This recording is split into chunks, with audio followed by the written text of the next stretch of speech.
আনাস বিন মালিক রাদিয়াল্লাহু তাআলা, আমার নবীজির সাহাবী আনাস বিন মালিক রাদিয়াল্লাহু তাআলা, তিনি আমার নবীর কাছে এসে বলতেছেন, ইয়া রাসূলুল্লাহ, নবী গো, নবী গো, নবী গো, হাসরের ময়দানে আপনি নবীকে কিভাবে পাবো? আপনি নবী আমাদের জন্য কিভাবে সুপারিশ করবেন? ইয়া রাসূলুল্লাহ, কোথায় পাবো?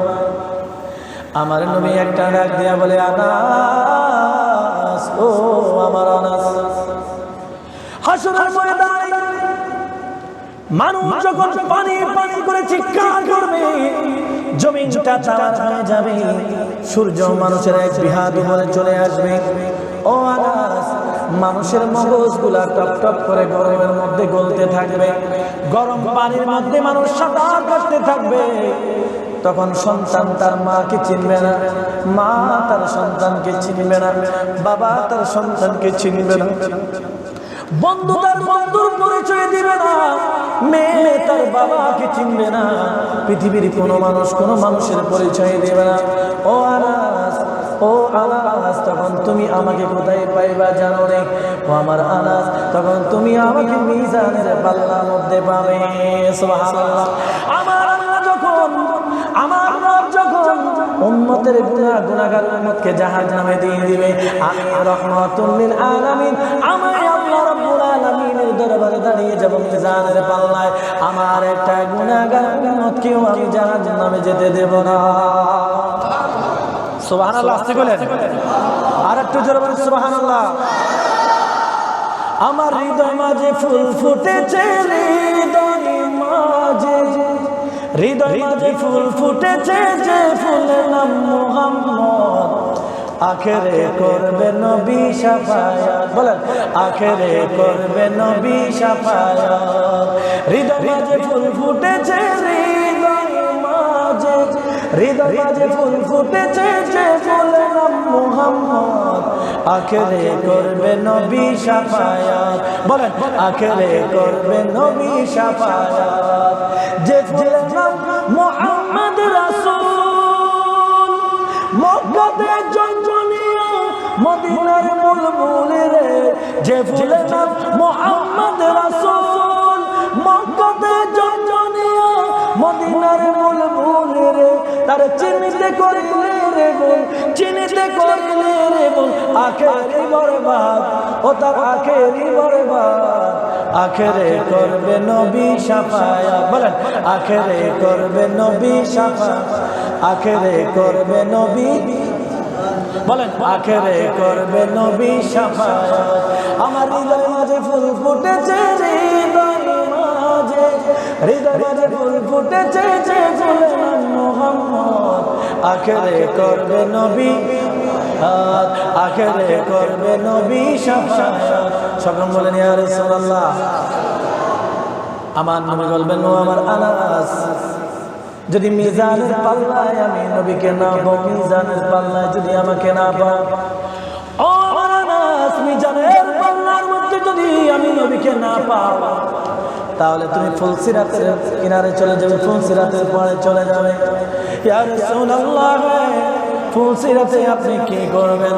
আমার নবী একটা ডাক দিয়ে বলবে, আনাস, ও আমার আনাস, ফুলসিরাত পার হওয়ার সময় যখন আমার উম্মতরা, আমার গুনাহগার উম্মত যখন ওই ফুলসিরাতের তারের মধ্যে পড়ে কেটে কেটে জাহান্নামে পড়ে যাবে, আমি রাহমাতুল লিল আলামিন ওই ফুলসিরাতে আমার উম্মতদেরকে আমার নূরানি হাত দ্বারা, আমার নূরানি হাত দ্বারা আমার উম্মতকে ফুলসিরাত পার করে দেব। আমার নবী ফুলসিরাতে থাকবেন আপনার জন্য। আপনি যখন পড়ে যাবেন, আমার নবী তার নূরানি হাত মোবারক দিয়ে বিজলির আকারে আপনাকে পার করে দিবেন। বলেন সুবহানাল্লাহ। আমরা সেই নবী চাই কি চাই না? আমরা ওই নবী চাই কি চাই না?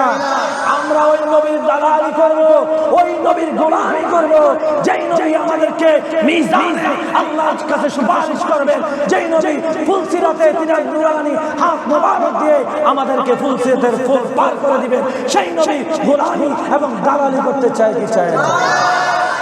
আবার অনেকে ফতোয়া মারে নবীর গোলাম বলা যাবে না, এরকম ফারুক আছে না নাই?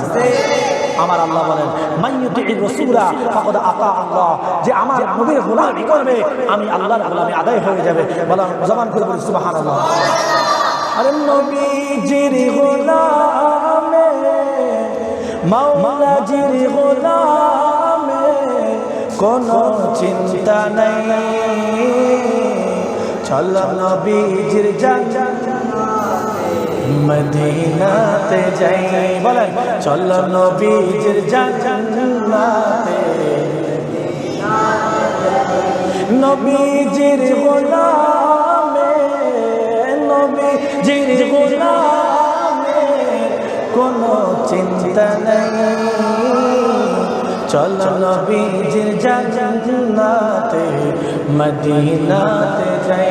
বলেন ইয়া রাসূলুল্লাহ, জবান খুলে বলেন ইয়া হাবিবাল্লাহ।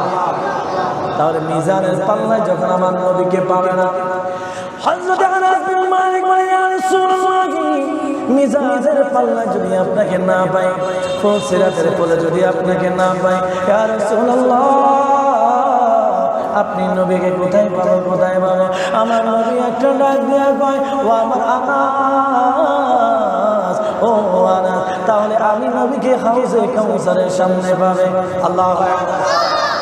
কোথায় পাবে? হাউজে কাউসারের সামনে। ইয়া রাসূলুল্লাহ, হাউজে কাউসারের সামনে আপনি নবী কি করবেন? হযরত আমার নবী ডাক দিয়ে বলেন, ও আনাস, হাউজে কাউসারের সামনে আমার ওই উম্মতদেরকে পানি খাওয়াইব যে উম্মতরা হাসরের ময়দানে এক সূর্যের মধ্যে সূর্য যখন তার মাথার মগজগুলি গলিয়ে দিবে, আমার উম্মত যখন পানির পিপাসা পানির পিপাসা করতে করতে পানি করতে করতে আমার উম্মতের জিহ্বা বের হয়ে যাবে। ও আনাস, ওই মুহূর্তে আমি রাহমাতুল লিল আলামিন নবী উম্মতদেরকে জিজ্ঞাসা করব, ও আমার উম্মত তোমরা কি চাও? ইয়া রাসূলুল্লাহ, উম্মত বলবে হাসরের ময়দানে সূর্যের আলো তামার গরমে পানি পানি করে আমাদের জিহ্বাটা বের হয়ে গিয়েছে, ইয়া রাসূলুল্লাহ আমাদের একটু পানি দরকার। আমার নবী ডাক দিয়া বললেন, ও আমার উম্মত, আমি তো এই জন্যই বসে আছি রে উম্মত, আয় আয় আয়, আমি নবী তোদের জন্য হাউজে কাউসারে পানি রেখে দিয়েছি। বলেন সুবহানাল্লাহ। আর একটু জোরে বলেন সুবহানাল্লাহ। আমি আমার গুনাহগার উম্মতকে হাউজে কাউসারের পানি পান করার জন্য বসে আছি, যেই পানি একবার খেলে 40,000 বছর পর্যন্ত পানির পিপাসা লাগবে না। তাহলে আমরা যদি হাউজে কাউসারের পানি পেতে চাই, নবীর গোলামি করার দরকার আছে না নাই? নবীকে ভালোবাসার দরকার আছে না নাই? আরে সাকারাতের বিছানাতে কি যে যন্ত্রণা, সাত সাগরের পানি দিলে তৃষ্ণা মিটে না। বলেন সাকারাতের বিছানাতে কি যে যন্ত্রণা, সাত সাগরের পানি দিলে তৃষ্ণা মিটে না। কাউসারের পানি দিবে, কাউসারের পানি দিবে শাহে মদিনা, কাউসারের মালিক যিনি তাকে চিনো, ভালো যদি বাঁচতে হয় নবীকে বাঁচো, ভালো যদি বাঁচতে হয় নবীকে বাঁচো। তোমার কষ্ট যন্ত্রণা নবী সইতে পারে না, আমার কষ্ট যন্ত্রণা নবী সইতে পারে। ওই নবীজির মহব্বতে মিলাদ পড়িও, মন যদি দিতে হয় নবীকে দিও, মন যদি দিতে হয় নবীকে দিও। বলেন না ইয়া রাসূলুল্লাহ, জবান খুলে বলেন না ইয়া হাবিবাল্লাহ। হাসরের ময়দান কায়েম হয়ে যাবে, সারা জগতের মানুষগুলি ওই সিরিয়ার জমিনে দামেস্কের জমিনে উঠবেন। এই দুনিয়ার মধ্যে আমার আল্লাহ রাব্বুল আলামিন হাসরের ময়দান কায়েম করে দিবেন। ওই দামেস্কের জমিনটাকে সমান করে তামার বানিয়ে দিবেন। ওই তামার জমিনের মধ্যে মানুষ দাঁড়িয়ে দাঁড়িয়ে ইয়া নাফসি বলবে, ইব্রাহিম নবী বলবে ইয়া নাফসি, আদম সফিউল্লাহ বলবেন ইয়া নাফসি, মুসা কালিমুল্লাহ বলবেন ইয়া নাফসি, ঈসা রূহুল্লাহ বলবেন ইয়া নাফসি, সকল নবী রাসূল পয়গম্বর ইয়া নাফসি বলবেন। তখন সবাই যখন আমার নবীর কাছে যাবেন, আমার নবী ওই আল্লাহর কদমের মধ্যে সিজদারত অবস্থায় থাকবে।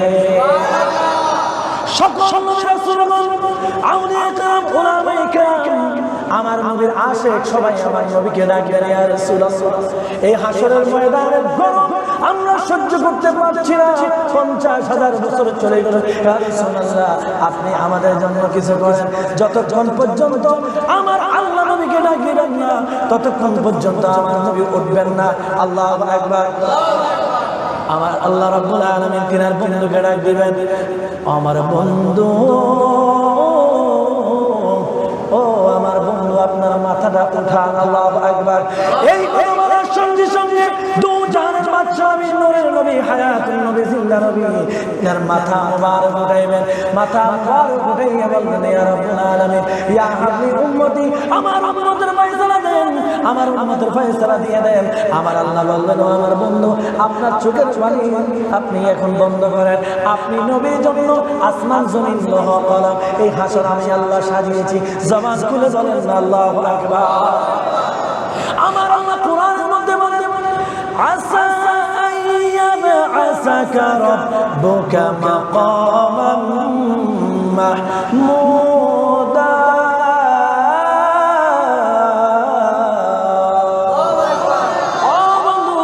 আপনার জন্য আমি আল্লাহ মাকাম মাহমুদ সাজিয়েছি, আপনি বসেন আমার পাশে।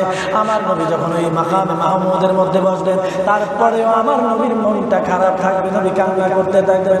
আমার আল্লাহ রাগ দিয়ে বলেন, হাবিব গো, আপনি কেন কান্না করেন? কারণটা কি?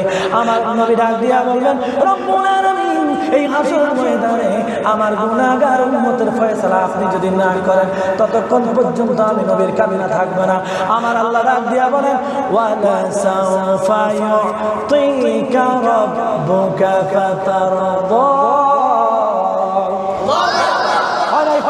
আরেকটু নবীর উম্মত হিসেবে জবান খুলে বলি আল্লাহু আকবার। বলেন না ইয়া রাসূলুল্লাহ, আরেকটু জন ইয়া হাবিবাল্লাহ। আমার আল্লাহ বলেন, হাবিব গো, আমি তো কোরআনের মধ্যে ওয়াদা দিয়েছিলাম, আপনি নবী যতক্ষণ খুশি হবেন না, ততক্ষণ পর্যন্ত আমি আল্লাহ আপনাকে খুশি করতে থাকবো। হাবিব আপনি কি চান? আমার নবী একটা ডাক দিয়া বলে, রব্বুল আলামিন, আমার একটা গুনাহগার উম্মত রাইখা আমি রাহমাতুল লিল আলামিন নবী জান্নাতে প্রবেশ করব না, আপনি আমার গুনাহগার উম্মতকে maaf করে জান্নাত দান করে দেন। Ya Muhammad Mustafa Nabi sallallahu ya Muhammad Mustafa Nabi sallallahu shafaat kandari Madina wala shafaat kandari Madina wala ya Muhammad Mustafa Nabi sallallahu ya Muhammad Mustafa Nabi কেউ বা বলে নবীজি নূরের পুতুল, কেউ বা বলে নবীজি গোলাপের ফুল, কেউ বা বলে নবীজি নূরের পুতুল, কেউ বা বলে নবীজি গোলাপের ফুল। নয় সে গোলাপ, নয় সে পুতুল, নূরে আল্লাহ, নয় সে গোলাপ, নয় সে পুতুল, নূরে আল্লাহ। ইয়া মুহাম্মদ মুস্তাফা নবী, মোহাম্মদ মুস্তাফা নবীজি আদম সফির বাবা, নবীজি আমার কাবাই কাবা, নবীজি আদম সফির বাবা, নবীজি আমার কাবাই কাবা, নজির সুখে কাবা হয়েছে কালা, নূর নবীজির সুখে কাবা হয়েছে কালা। ইয়া মুহাম্মদ মুস্তাফা নবী, ইয়া মুহাম্মদ মুস্তাফা নবী, ইয়া মুহাম্মদ মুস্তাফা নবী শাফায়াতের কান্দারি মদিনা ওয়ালা, শাফায়াতের কান্দারি মদিনা ওয়ালা। ইয়া মুহাম্মদ মুস্তাফা নবী সাল্লাল্লাহু আলাইহি, ইয়া মুহাম্মদ মুস্তাফা নবী সাল্লাল্লাহু। বলেন ইয়া রাসূলুল্লাহ, তাহলে দয়াল নবীজি শাফায়াত করবেন, এই আকীদা আছে না নাই? এই আকীদা থাকলে নবী শাফায়াত করবে। আর এই আকীদা পোষণ করে যদি কবরে যান, নবী কবরে আসবে। এই আকীদা পোষণ করে যদি হাসরের ময়দানে যান, নবী আপনার দিদার দিবেন, ঠিক কি না? এই আকীদা ছাড়া নামাজ রোজা হজ যাকাত যা কিছু করেন আল্লাহর দরবারে কোনো মূল্য নাই। নবী ছাড়া আল্লাহর দরবারে মানুষের কোনো দাম। আমার নবী আছে যেখানে আমরা আছি সেখানে। আল্লাহ বলেছেন ওয়া রাফা'না লাকা যিকরাক, বন্ধু আমি আপনার সম্মান বাড়িয়ে দিয়েছি। জিবরাইল আমিন বলেন ইয়া রাসূলুল্লাহ আপনার সম্মান আল্লাহ কতটুকু বাড়াইছে জানেননি? আমার নবী বলেন যে আল্লাহ বাড়িয়েছেন সে আল্লাহকে প্রশ্ন করো। জিবরাইল আমিন বলেন রব্বুল আলামিন আপনার হাবিব বলেছে আপনাকে জিজ্ঞাসা করার জন্য আপনার হাবিবের শান ও মান আপনি কতটুকু বাড়িয়েছেন। আমার আল্লাহ রব্বুল আলামিন ডাক দিয়ে বলবেন হে আমার জিবরাইল তুমি আমার বন্ধুকে জানিয়ে দাও আমি আল্লাহর নাম যত জায়গায় নিবে তত জায়গায় আমার বন্ধুর নামও থাকবে। কেউ যদি আমার নাম নেয় আলামিন আমার বন্ধুর নাম হবে রহমাতুল লিল আলামিন। সুবহানাল্লাহ বলবেন না?